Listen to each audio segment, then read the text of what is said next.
السلام علیکم۔ حشر میں پھر ملیں گے میرے دوستوں، حشر میں پھر ملیں گے میرے دوستوں، بس یہی ہے مقام آخری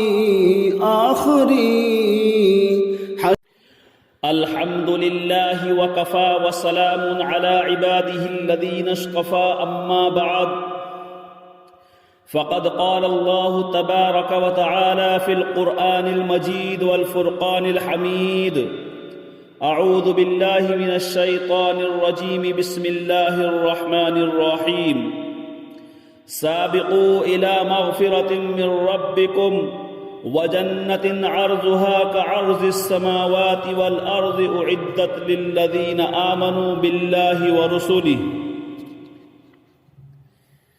صدق اللہ العظیم۔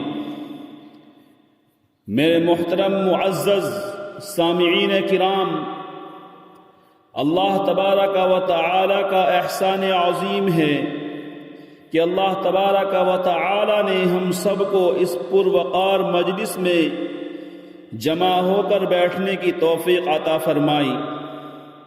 محترم حضرات، میں اس وقت آپ حضرات کے سامنے جنت کے متعلق کچھ عرض کر دینا چاہتا ہوں۔ ایسا کون مسلمان ہوگا جو جنت میں جانے کی تمنا نہ رکھتا ہو، جس کے دل میں یہ جذبہ اور خواہش نہ ہو کہ جنت کی ابدی اور ہمیشہ ہمیش کی نعمتوں سے لطف اندوز ہو۔ جنت ہر مسلمان کی مرکز نگاہ اور مرکز توجہ ہے۔ جنت ہر مسلمان کی آخری خواہش ہے۔ جنت ہر مسلمان کا مطلوب اور مقصد ہے۔ آخر جنت میں وہ کیا چیز ہے کہ ہر مسلمان اسے حاصل کرنے کے لیے بے چین اور بے تاب رہتا ہے۔ آئیے آپ حضرات کے سامنے میں اسی موضوع پر کچھ عرض کر دینا چاہتا ہوں۔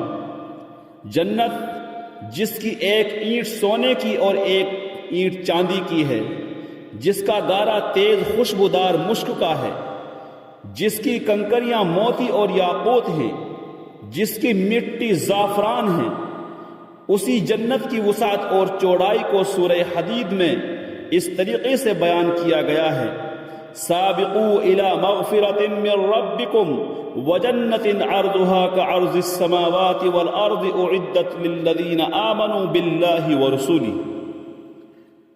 لوگو، اپنے رب کی مغفرت اور ایسی جنت کی طرف دوڑو جس کی وسعت آسمان و زمین کی وسعت کے برابر ہے، جو ان لوگوں کے لیے تیار کی گئی ہے جو اللہ اور اس کے رسول صلی اللہ علیہ وسلم پر ایمان رکھتے ہیں۔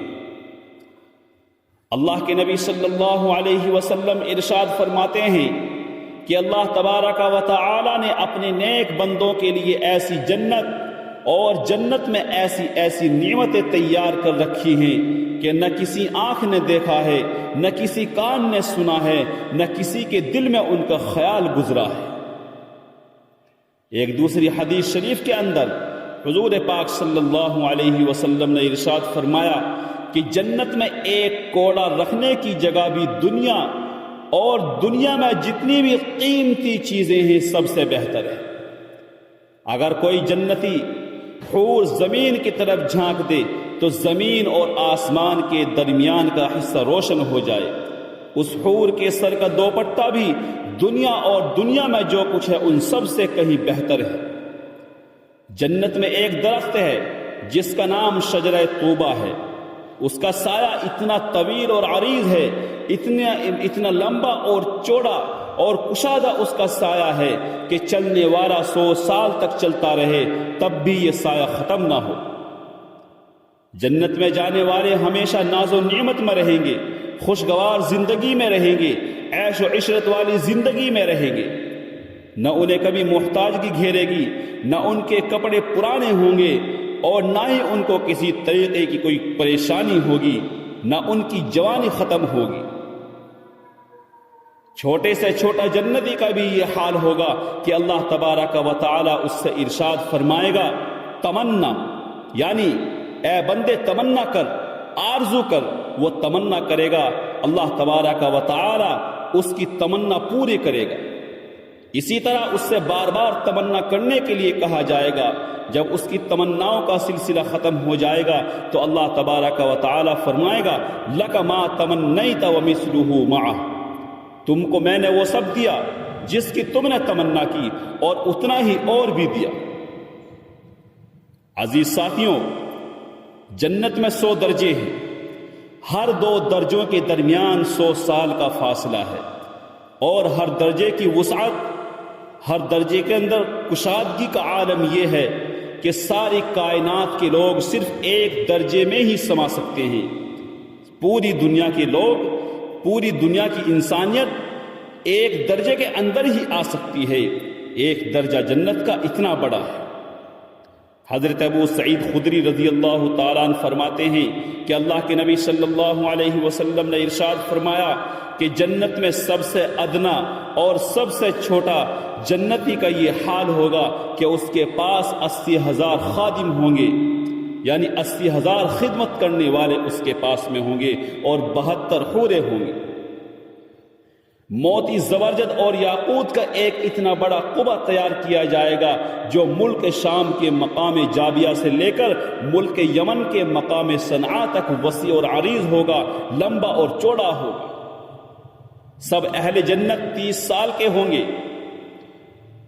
ان کے قد 60 ہاتھ کے ہوں گے، ان کو ایسے تاج پہنائے جائیں گے جس کا معمولی موتی بھی مشرق و مغرب کو روشن کر دے۔ جنت میں سونے اور چاندی کے برتن ہوں گے، مسحریاں اور گاؤ تکیے لگے ہوئے ہوں گے، اور ہر طرح کا آرام و راحت جس کا انسان تصور بھی نہیں کر سکتا ہے وہاں موجود ہوگا۔ ہر کام کے لیے خدمتگار حاضر ہوں گے۔ اہل جنت جنت میں ہمیشہ ہمیشہ رہیں گے، کبھی جنت سے نکالے نہیں جائیں گے، کبھی ان پر موت نہیں آئے گی۔ جنت میں دودھ، شہد اور شراب کی نہریں ہوں گی۔ جو چیزیں چاہیں گے، جتنا چاہیں گے کھائیں گے، پیئیں گے۔ جنت میں آزادی کے ساتھ جہاں چاہیں گے گھومیں گے، پھریں گے۔ اہل جنت کا سب سے بڑا اکرام یہ ہوگا کہ اللہ تبارک و تعالی ان سے راضی ہوگا، اللہ کے رسول صلی اللہ علیہ وسلم ان سے راضی ہوں گے۔ محترم حضرات، کیا یہ جنت یوں ہی مل جائے گی؟ کیا اس کے لیے کچھ کرنا نہیں پڑے گا؟ دنیا میں ہم دیکھتے ہیں کہ معمولی سی معمولی چیز حاصل کرنے کے لیے بھی محنت اور کوشش کرنی پڑتی ہے۔ بے کوشش اور بے محنت معمولی چیز بھی حاصل نہیں ہوتی۔ تو بتلائیے کہ ایسی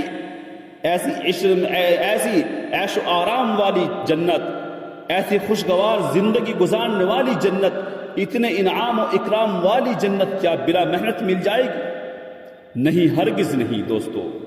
جنت کے حاصل کرنے کے لیے بھی کوشش کرنی پڑتی ہے۔ بلا کوشش جنت نہیں ملے گی۔ جنت حاصل کرنے کی کوشش یہ ہے کہ ہم اللہ اور اس کے رسول صلی اللہ علیہ وسلم کے حکموں پر چلیں، ہم اللہ اور اس کے رسول صلی اللہ علیہ وسلم کی تعلیمات کی تابعداری کریں، ہم اللہ اور اس کے رسول صلی اللہ علیہ وسلم کے طریقوں پر چلیں، اور خواہشات نفس پر چلنا چھوڑ دیں، نفس کے بندے نہ بنیں بلکہ اللہ تبارک و تعالی کے نیک بندے بنیں۔ تب بلا شبہ اللہ تبارک و تعالی ہم سے راضی ہو جائے گا، اور اللہ تبارک و تعالی ہم کو اس جنت میں داخل کرے گا جس کا اس نے اپنے نیک بندوں سے وعدہ فرمایا ہے، اور جس سے بڑھ کر کوئی کامیابی نہیں ہے۔ تو دعا کیجئے اللہ رب العزت ہم سب مسلمانوں کو، پوری امت مسلمہ کو جنت کی تیاری کی توفیق عطا فرمائیں، اور اللہ رب العزت ہم سب کو جنت والے اعمال کرنے والا بنائے۔ وآخر دعوانا ان الحمد للہ رب العالمین۔